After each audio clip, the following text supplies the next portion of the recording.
Hai semua, perkenalkan nama saya Pastor Samuel Anton. Saya adalah penulis buku Ngegas Tapi Sayang, dan saya juga adalah Associate Pastor di CKI Maranatha Ungaran. Apa kabar semuanya? Keluarga-keluarga di PPA.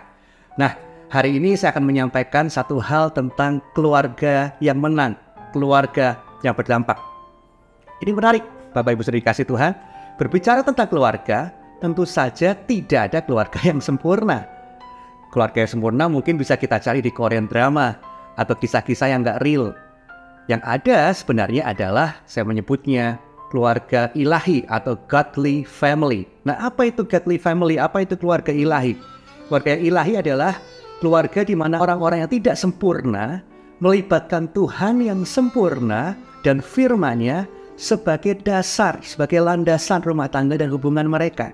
Sekali lagi, godly family memang bukan keluarga yang sempurna, tapi karena mereka mau melibatkan Tuhan dan belajar menghidupi prinsip-prinsip firman Tuhan, kebenaran firman Tuhan, maka pemulihan, pembaharuan, dan kemenangan itu akan terjadi pada keluarga tersebut. Nah, tahukah kita, salah satu prinsip firman Tuhan yang penting supaya keluarga kita bisa berkemenangan dan keluarga kita bisa berdampak adalah saling menerima dan bukan saling menuntut. Seperti dalam Roma 15 ayat ke-7, firman Tuhan katakan seperti ini. Sebab itu terimalah satu akan yang lain. Sama seperti Kristus, ia juga telah menerima kita untuk kemuliaan Allah.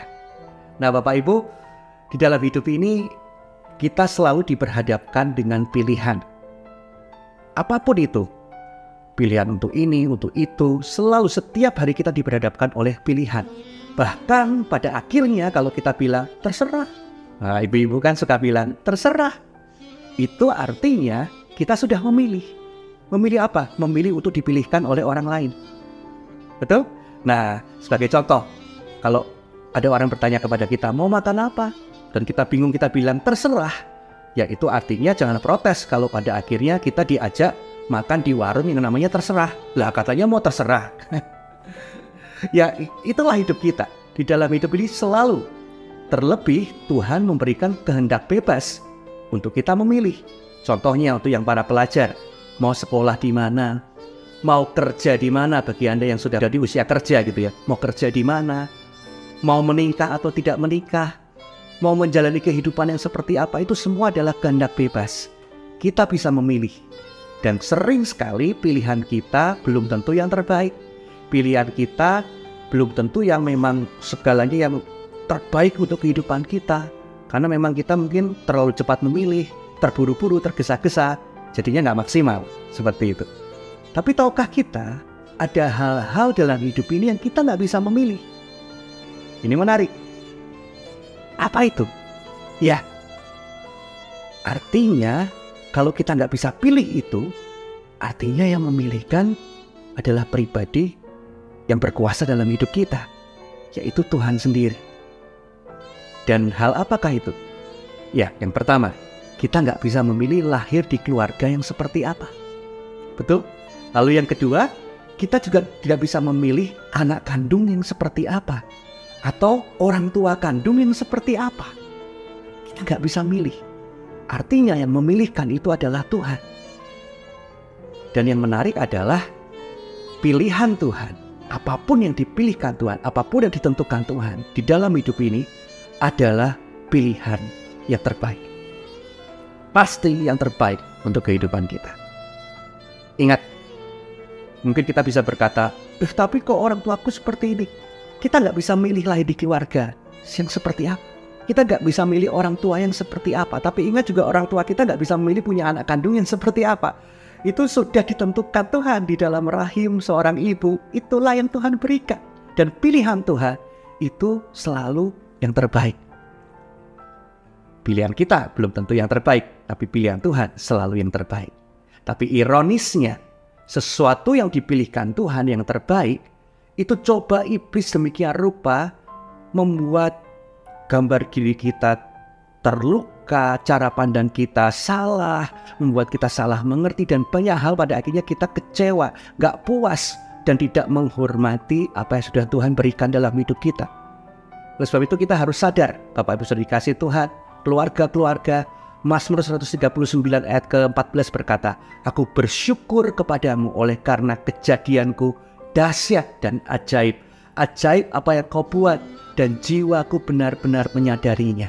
Kita harus sadar apa yang sudah Tuhan tentukan itu yang terbaik dalam hidup kita. Tapi seringkali iblis ya coba membuat saling melukai satu sama yang lain, saling gak terima satu sama yang lain, saling kecewa satu sama yang lain. Iblis menunggangi itu. Tapi percayalah, memang sekali lagi tidak ada keluarga yang sempurna. Tapi jangan biarkan ketidaksempurnaan keluarga kita membuat kita tidak menghargai, membuat kita tidak menghormati pilihan Tuhan yang terbaik dalam hidup kita. Mungkin memang ada goresan-goresan luka di hati kita dengan keluarga kita. Saya tahu ini gak mudah, tapi kita harus tetap mengampuni mereka, karena mereka lah yang terbaik dalam hidup kita. Karena satu saat nanti kita pun jika mempunyai keluarga yang anak-anak yang nanti pada akhirnya akan menikah, kau akan jadi orang tua juga. Sama seperti orang tua kita sekarang ini. Dan kita pun pada akhirnya ketika kita menjadi orang tua, kita ini butuh sekali sebuah pengampunan dari anak-anak kita, dari keluarga kita. Dan satu saat nanti kita juga butuh mengalami pengampunan. Oleh sebab itu, you need to forgive your family for their weaknesses. Because one day, you are going to need forgiveness too. Engkau butuh untuk diampuni. Jadi, yuk, mungkin ada peristiwa-peristiwa yang menyakitkan di dalam keluarga kita, tetapi sekali lagi terimalah mereka, berikan pengampunan mereka. Karena pengampunan terjadi, perubahan terjadi ketika ada penerimaan. Ya, kita tidak bisa memilih lahir di keluarga yang seperti apa, tapi kita bisa berjuang untuk menciptakan menjadi keluarga yang seperti apa saat ini. Dengan apa? Dengan penerimaanmu, dengan kebesaran hatimu untuk mengampuni mereka. Walaupun tidak mudah, tetapi Tuhan yang memampukan.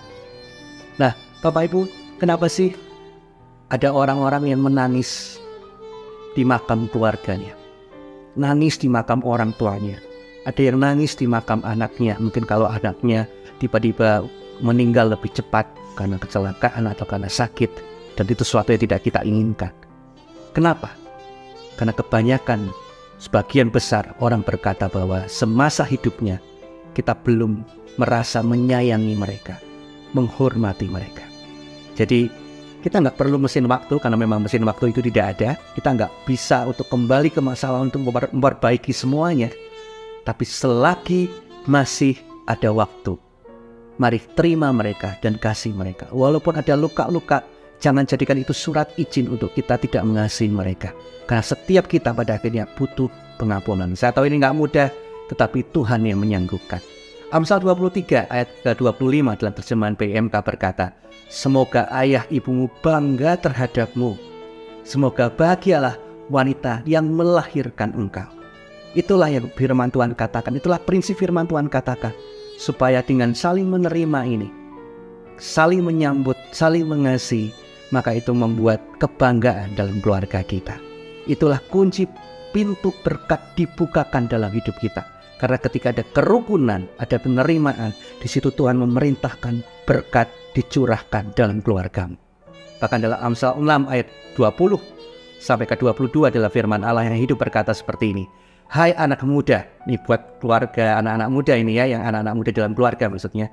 "Hai anak-anak muda, taatilah ibu bapakmu, tambatkanlah petunjuk dan nasihat mereka pada hatimu, dan kalungkanlah pada lehermu, supaya tidak terlupakan. Siang malam nasihat mereka akan menuntun engkau dan menjauhkan engkau dari bahaya. Sejak engkau bangun pagi hari, biarlah petunjuk mereka menuntun engkau sepanjang hari." Oleh sebab itu, keluarga-keluarga, di dalam segala kelebihan, kekurangan, ketidaksempurnaan keluarga kita, bagian kita adalah menerima dan mengasihi mereka. Mungkin kita berkata, "Susah, Pastor, susah, gak mudah. Anakku tuh gak bisa dibilangin. Atau ibuku itu loh cerewetnya. Atau bapakku tuh galaknya." Ingat, dalam hidup ini setiap kita sekali lagi butuh diampuni dan diberi kesempatan. Maka tetaplah menerima. Mereka butuh diampuni, diberikan kesempatan. Dan yang terpenting adalah sadari bahwa kita terlebih dulu sudah diampuni oleh Tuhan Yesus. Oleh sebab itu, apa yang Yesus lakukan di kayu salib, kita yang berdosa, kita yang harusnya binasa, tapi dia mati buat kita. Dia menyerahkan hidupnya, dia menerima kita. Maka kita menjadi selamat, tidak binasa, kita memperoleh hidup yang kekal. Jadi apa yang sudah Yesus lakukan di kayu salib itu lebih dari cukup untuk kita bisa mengampuni keluarga kita. Dan segala hal yang terjadi dalam keluarga kita, kita bisa mengampuni. Karena kita nggak melihat mereka, kita melihat apa yang sudah Yesus lakukan dalam hidup. Efesus 4 ayat 32 berkata seperti ini. Tapi hendaklah kamu ramah seorang terhadap yang lain, penuh kasih mesra, dan saling mengampuni, sebagaimana Allah di dalam Kristus telah mengampuni kamu. Jadi kuncinya adalah bukan tuntutan. Kamu harus berubah dulu, kamu harus ini baru aku terima. Semakin kita menuntut, semakin orang nggak bisa berubah. Semakin kita menuntut, orang semakin pergi. Semakin kita menuntut, orang akan semakin kecewa. Tapi ketika kita menerima, kasih penerimaan itulah yang mengubahkan kehidupan seseorang. Keluarga yang menang, bukan keluarga yang menang-menangan, sembarangan, marah-marahin sini, marah-marahin situ, gosipin sana, gosipin situ. No, keluarga yang menang bukan keluarga yang menang-menangan, tapi keluarga yang berkemenangan adalah keluarga yang mau menerima satu sama yang lain. Karena di dalam kerukunan, di situ Tuhan memerintahkan berkat. So, saya tahu ini tidak mudah, tapi Tuhan yang akan memampukan, Tuhan akan memberikan hikmat untuk kita bisa menerima keluarga kita. Bukan saling menuntut, tapi saling menuntun setiap hari, saling menguatkan satu sama yang lain. Demikian hal yang bisa saya sampaikan. Saya berdoa biar renungan singkat ini menjadi blessing, menjadi kekuatan untuk setiap kita, sehingga kita bisa menjadi keluarga yang berkemenangan dan berdamai. Tuhan Yesus memberkati.